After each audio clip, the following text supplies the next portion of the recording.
one of the best thing that happens in any conflict situation is that if you corner someone in negotiation, that person is going to hit you back.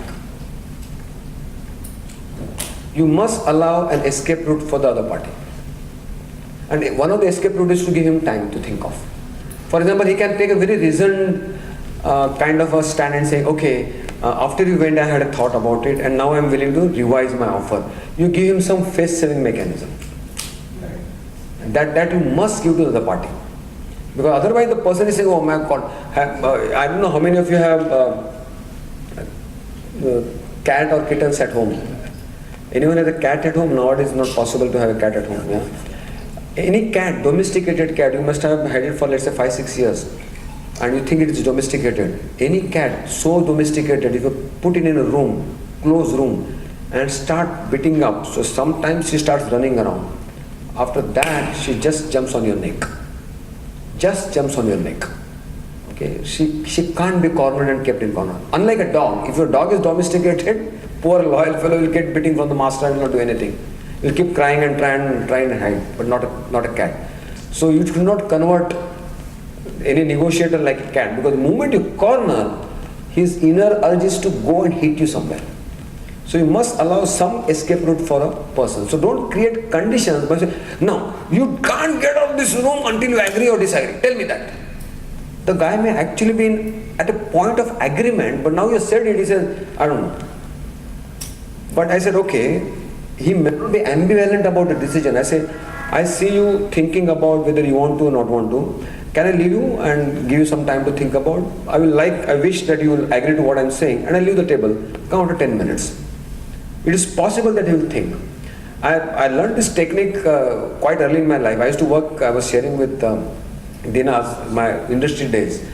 In one of the factories where I worked, completely violent factory. Okay, it is closed fortunately now, unfortunately for workers. That where there is a CRISIL on Chakala Road, CRISIL has come, and uske baaju mein there is a Marriott Courtyard.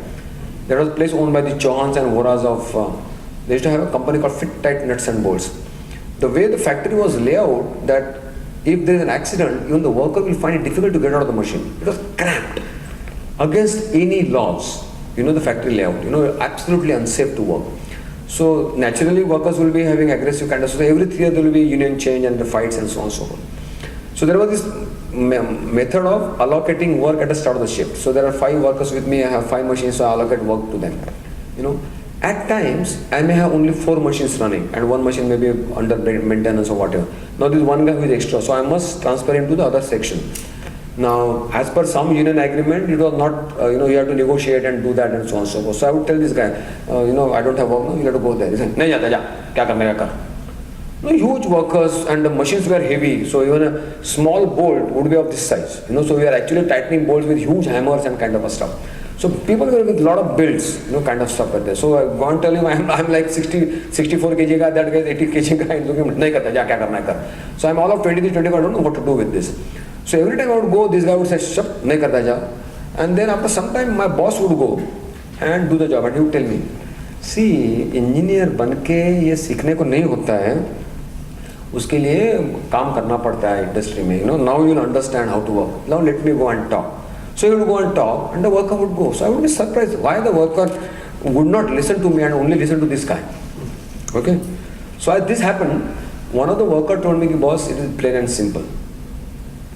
Just because he's given time to think, he knows if he remains without any work, what he will write at the end of the day, what job card he has to fill, what work he has done. If he doesn't do any work, there will be disciplinary action in any case. So he knows that he has to move. Only thing is he's taking his time. Okay. So next time you go to him, tell him, go to hell. जाना है तो जाने तो मत जा. And believe me, I actually did that. So I go to him saying, तुमको वो machine पे जाना है. बोलते नहीं जाना है. जाना है तो जाने तो भाड़ में जा. That's my response. Okay. So I'm not worried. तू देखना तू देख ले. And I get out. Now he knows that I'm not going to his boss, so there is no one who is going to come and request him again. So he thinks and thinks, ठीक है, अभी सोचा मैंने कहाँ जाऊँ बोल, ठीक है.